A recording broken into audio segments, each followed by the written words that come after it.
ಯಾಕ್ರಿ ನನ್ ಮುಖನ್ ಹಾಗೆ ನೋಡ್ತಾ ಇದ್ದೀರಾ? ಏನೋ ನೀವೇ ನನ್ನ ಹತ್ರ ಸುಳ್ಳು ಹೇಳ್ದಂಗೆ.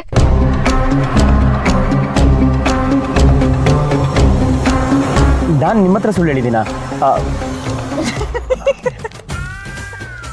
ಅಬ್ಬಾ, ನಿಮ್ ಮುಖ ನೋಡಿ ಹೇಗಾಗಿದೆ. ಏನೋ ಒಂದ್ಸಲ ಮಾತ್ ಬಿಟ್ಟಿದ್ದಕ್ಕೆ ನನ್ನ ನೋಡಿದ್ರೆ ಇಷ್ಟೊಂದು ಹೆದರ್ಕೋತಾ ಇದ್ದೀರಾ? ಅದೇ ಏನ್ ಮಾತಾಡಿ ಸಿಗಾಕೋತೀನೋ ಅಂತ. ಅದೇ ಏನ್ ಮಾತಾಡಿ ತಪ್ಪಾಗುತ್ತೋ ಅಂತ ಭಯ ಆಗ್ತಿದೆ ಅಷ್ಟೇ. ತಲೆ ಕೆಡ್ಸ್ಕೋಬೇಡಿ, ನಾನೇ ನಿಮ್ ಜೊತೆ ಮತ್ತೆ ಮಾತ್ ಬಿಡಲ್ಲ. ಸರಿ, ನಾನು ಹೊರಡ್ತೀನಿ, ನಂಗೆ ತಡ ಆಯ್ತು. ಇಷ್ಟು ಬೇಗ ಹೊರಟ್ಬಿಡ್ತೀರಾ? ಬೇಗನಾ? ಅಲ್ಲ, ಇನ್ನೊಂದು ಸ್ವಲ್ಪ ಹೊತ್ತು ಇರ್ಬೋದಾಗಿತ್ತಲ್ವಾ? ಇಲ್ಲ, ಡಾನ್ಸ್ ಪ್ರಾಕ್ಟೀಸ್ ಮಾಡ್ಬೇಕು. ನನ್ನ ತಮ್ಮ ಕಾಯ್ತಾ ಇರ್ತಾನೆ. ನೀವು ಡ್ಯಾನ್ಸ್ ಮಾಡ್ತಿದ್ದೀರಾ? ನೀವು ಅಂದ್ರೆ ಇನ್ಯಾರು ಮಾಡ್ತಾ ಇದ್ದಾರೆ? ಓ, ನೀವು ನಿಮ್ ತಂಗಿ ಜೊತೆ ಡ್ಯಾನ್ಸ್ ಮಾಡ್ತಾ ಇದ್ದೀರಾ? ಇಲ್ಲ, ನಾನು ನನ್ನ ತಂಗಿ ಡ್ಯಾನ್ಸ್ ಮಾಡ್ತಿಲ್ಲ. ಯಾಕೆ? ನನ್ನ ತಂಗಿಗೆ ಬುಕ್ ಬಿಟ್ಟೆ ಬೇರೆ ಪ್ರಪಂಚ ಗೊತ್ತಿಲ್ಲ. ಅವಳಾಯ್ತು, ಅವಳ ಪಾಡಾಯ್ತು. ಅವಳಿಗೆ ಡ್ಯಾನ್ಸ್ ಎಲ್ಲ ಇಷ್ಟ ಇಲ್ಲ. ನೀವು ನಾಳೆ ಡ್ಯಾನ್ಸ್ ಮಾಡ್ಲೇಬೇಕಾ? ಮಾಡ್ಲೇಬೇಕಾ ಅಂದ್ರೆ? ನಿಮ್ಗೆ ಕಾಂಪಿಟೇಷನ್, ಡ್ಯಾನ್ಸು ಇದೆಲ್ಲ ಇಂಟ್ರೆಸ್ಟ್ ಇದೆಯಾ?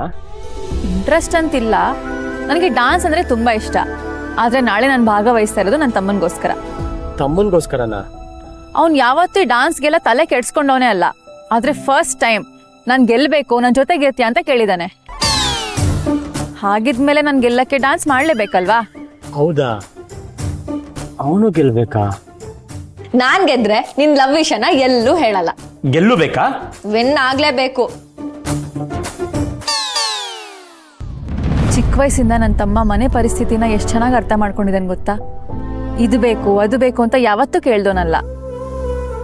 ಆಗಲ್ಲ ಅನ್ನೋದನ್ನ ಮತ್ತೆ ಪ್ರಶ್ನೆ ಮಾಡ್ದವನೇ ಅಲ್ಲ. ಅಂತವನು ಗೆಲ್ಲೇಬೇಕು ಅಂತ ಹಠ ಮಾಡಿದ್ದಾನೆ. ಹಾಗಾದ್ರೆ ನೀವ್ ನಾಳೆ ಪಕ್ಕ ಬರ್ತೀರಾ? ಬರೋದಷ್ಟೇ ಅಲ್ಲ, ವಿನ್ ಆಗೇ ಆಗ್ತೀವಿ. ನೀವು ಬನ್ನಿ, ನನ್ನ ತಮ್ಮನ ಮಾತಾಡ್ಸ್ಬೋದು. ನಿಮ್ ತಂಗಿನ ನನ್ಗೂ ಪರಿಚಯ ಮಾಡ್ಕೊಡ್ಬೋದು.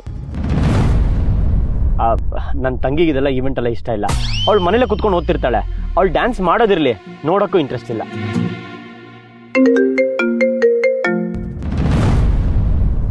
ರಿಸೀವ್ ಮಾಡಿ, ಪರವಾಗಿಲ್ಲ.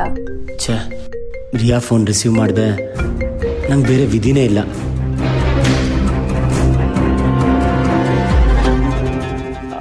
ಪುಟ್ಟ, ಓದ್ಕೋತಿದ್ಯಾ? ಪುಟ್ಟನ ಅಣ್ಣ, ಏನಾಗಿದೆ ನಿಂಗೆ? ಎಲ್ಲಿದ್ಯಾ? ಎಲ್ಲಿದ್ರು ಬೇಗ ಮನೆಗ್ ಬಾ. ಯಾಕೆ?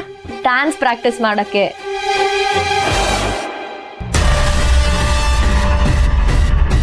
ಸರಿ ಸರಿ ಸರಿ ಅಲ್ಲ, ಡ್ಯಾನ್ಸ್ ಪ್ರಾಕ್ಟೀಸ್ ಮಾಡಕ್ಕೆ ಮನೆಗ್ ಬರ್ತೀನಂತ ಬಾಯ್ ಬಿಟ್ಟು ಹೇಳು, ಆಗ್ಲೇ ನಾನು ನಂಬೋದು.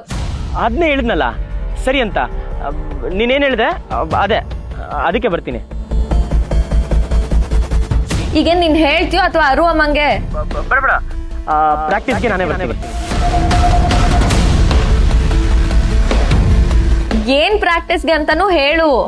ಅದೇ ನೀನು ಹೇಳಿದ್ಯಲ್ಲ, ಅದಕ್ಕೆ. ಈಗ ನೋಡು, ಮಾತಾಡ್ಕೊಂಡು ಕೂತ್ಕೊಂಡ್ರೆ ಲೇಟ್ ಆಗುತ್ತೆ.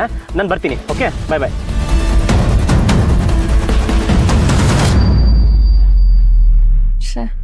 ಅದೇನೋ ಪ್ರಾಕ್ಟೀಸ್ ಅಂತಿದ್ರಲ್ಲ, ಏನ್ ಪ್ರಾಕ್ಟೀಸು?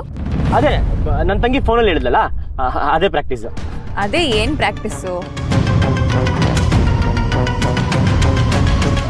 ವೈವಾ, ಕಾಲೇಜಲ್ಲಿ ವೈವಾ ಇರುತ್ತಲ್ಲ, ಅದು ಪ್ರಾಕ್ಟೀಸ್ ಮಾಡಕ್ಕೆ. ಅವಳ ಪ್ರಶ್ನೆ ಕೇಳ್ತೀನಿ ನಾನು, ಅವಳು ಉತ್ತರ ಕೊಡ್ತಾಳೆ. ಅದೇ. ಸರಿ ಸರಿ, ನೀವು ನಿಮ್ಮ ತಂಗಿ ವೈವಾ ಪ್ರಾಕ್ಟೀಸ್ ಮಾಡಿ, ನಾನು ನನ್ನ ತಮ್ಮ ಡಾನ್ಸ್ ಪ್ರಾಕ್ಟೀಸ್ ಮಾಡ್ತೀವಿ. ಬಾಯ್.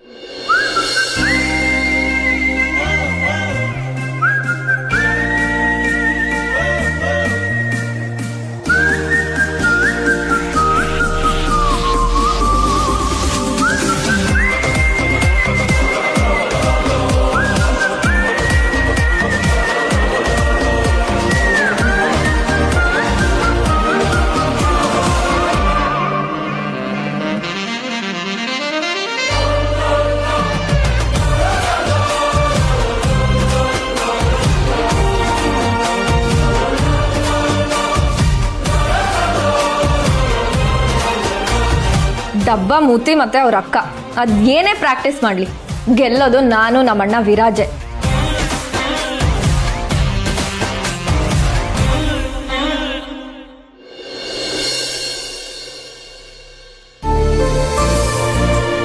ಕಾಳಜಿ ಮಾಡೋದ್ರಲ್ಲಿ ನಮ್ಮ ಅತ್ತೆನ ಮೀರಿಗೆಲ್ಲಕ್ಕೆ ಯಾರಿಂದನೂ ಆಗಲ್ಲ ಮಲ್ಲಿ. ಅವ್ರು ಗಾಬರಿ ಆಗೋದನ್ನ ನೋಡಿ ನನಗೆ ಸಿಕ್ಕಾಪಟ್ಟೆ ಗಾಬರಿ ಆಗ್ತಿತ್ತು. ಮತ್ತೆ ಗಾಬರಿ ಆಗದೆ ಇರುತ್ತೇನೋ ಇವಳು ಹೇಳೋದು ನೋಡು. ಒಂದೇ ದಿನದಲ್ಲಿ ನಿನ್ ಮುಖ ನೋಡು ಎಷ್ಟು ಸೊರಗು ಹೋಗಿದೆ. 2 kg ಕಮ್ಮಿ ಆಗಿದೆ ಅಂತ ಅನ್ನಿಸ್ತಿದೆ. ಆಸ್ಪತ್ರೆಯಲ್ಲಿ ನೋಡ್ಬೇಕಿತ್ತು. BP ನೋಡ್ಬೇಡಿ, ಬೆನ್ ಮುಟ್ಬೇಡಿ, ರಕ್ತ ಯಾಕೆ ತೆಗಿತೀರಾ, ಇಂಜೆಕ್ಷನ್ ಹಾಕಿ. ಆ ಕಾಂಪೌಂಡ್ ಹಾರಿ ಒಳಗೋದೊಂದೇ ಬಾಕಿ. ಅದಕ್ಕೆಗೆ ಎಲ್ಲ ಥರ ಟೆಸ್ಟ್ ಮಾಡಿಸಿದ್ಯಾ ತಾನೆ? ಹ್ಞೂ